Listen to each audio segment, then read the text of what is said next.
Beso në procesin. Dëhre Zoti do të bëj pjesën tjetër, nuk është e lehtë të ecësh përpara kur nuk sheh asgjë përpara, nuk është e lehtë të besosh kur çdo gjë rreth teje duket se po shembet, por pikërisht në ato momente kur je më i dobët, më i pasigurt, më i lodhur. Është koha të besosh më shumë se kur, çdo proces ka një qëllim, edhe nëse ti nuk e sheh ende, jeta është një udhëtim i gjatë dhe shpeshherë rruga na çon në kthesa që nuk i kuptojmë. Por në çdo kthes, në çdo pengesë, në çdo vonesë, ka një arsye, ndonjëherë Zoti të mban larg një dere që ti e do shumë, vetëm sepse ai po të përgatit për një derë më të madhe, më të bukur, më të bekuar. Ti bëj pjesën tënde, Zoti do të kujdeset për pjesën tjetër, ti jep përpjekjen, durimin, qëndrueshmërinë, lutjen, ti ec me besim, edhe kur toka të dridhet nën këmbë, dhe kur e ke bërë pjesën tënde, mos ki frikë nga e panjohura, sepse aty ku mbaron fuqia jote, nis fuqia e Zotit. Kujto, Zoti nuk është i shpejtë, por është gjithmonë në kohë, mund të duket sikur asgjë s'po ndodh. Por Zoti po punon në prapasken. Po vendos gjërat në vendin e vet, po të përgatit ty, po përgatit bekimin, dhe kur të vijë koha, gjithçka do të ketë kuptim, mos u dorëzo. Beso. Duron.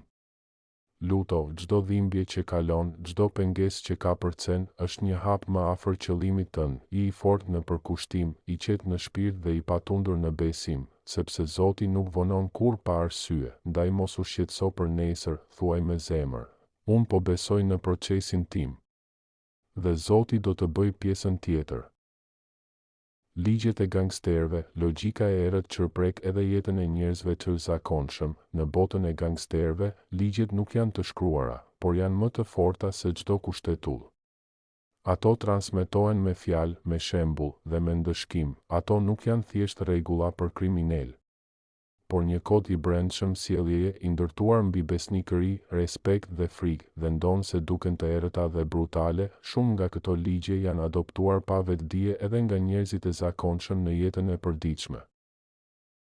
1. Besnikëria është gjithçka, mos tradhto kur familjen, është rregulli i parë dhe i panegociueshëm në çdo organizatë mafioze. Në jetën reale, shumë njerëz aplikojnë këtë logjik në rrethin e tyre, në familje, në shoqëri apo në punë. Besa dhe qëndrueshmëria ndaj fjalës së dhënë konsiderohet vlerë dhe mungesa e saj shoqërohet me përjashtim shoqëror. 2.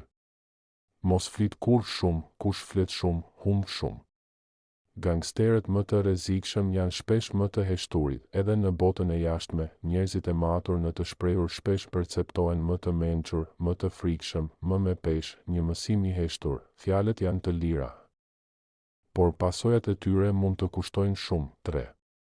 Mos kërko drejtësi, merr atë që mendon se meriton. Në botën e krimit, drejtësia jepet me duar, jo me letra.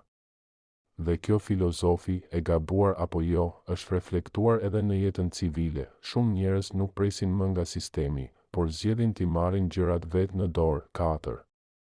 Respekto ose frikso, përndryshe nuk mbijeton në lagje, në politikë, në biznes. Kjo logjik, megjithse e ashpër, është shndërruar në një mekanizëm mbijetese për shumë njerëz që ndihen të pambrojtur nga sistemi. Në vend të drejtësisë, ata kërkojnë dominim.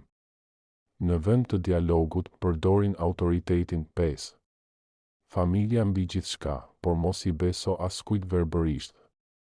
Edhe më i afërti mund të jetë armiku i fshehur. Kjo paranojë gangsterësh është bërë realitet për shumë njerëz të thjeshtë që janë tradhtuar nga partner, miq apo bashkëpunëtor. Ajo sjellje mbrojtëse, e mësuar nga jeta e vështirë, mbar të njëjtin mesazh, besimi fitohet me kohë dhe humbet për një çast. Aplikimi në jetën e përditshme, ndërkohë që ligjet e gangsterëve janë të lindura në errësirë, disa prej tyre, kur zhveshen nga dhuna dhe frika, mbartin urtësi të vërtet jetësore. Respekto veten që të respektojnë të tjerët. Mos e jep fjalën kollaj, por kur e jep, qëndro tek ajo. Mos flit shumë, dëgjo më shumë. Familja është gjithçka. Mos i lër të tjerët të përdorin. Këto ligje, për sa të frikshme mund të tingëllojnë, na kujtojnë një të vërtet të vjetër. Në çdo sistem, qoftë ai ligjit, qoftë ai rrugës, ekziston një rend, dhe kush nuk e kupton rendin, rrëzohet.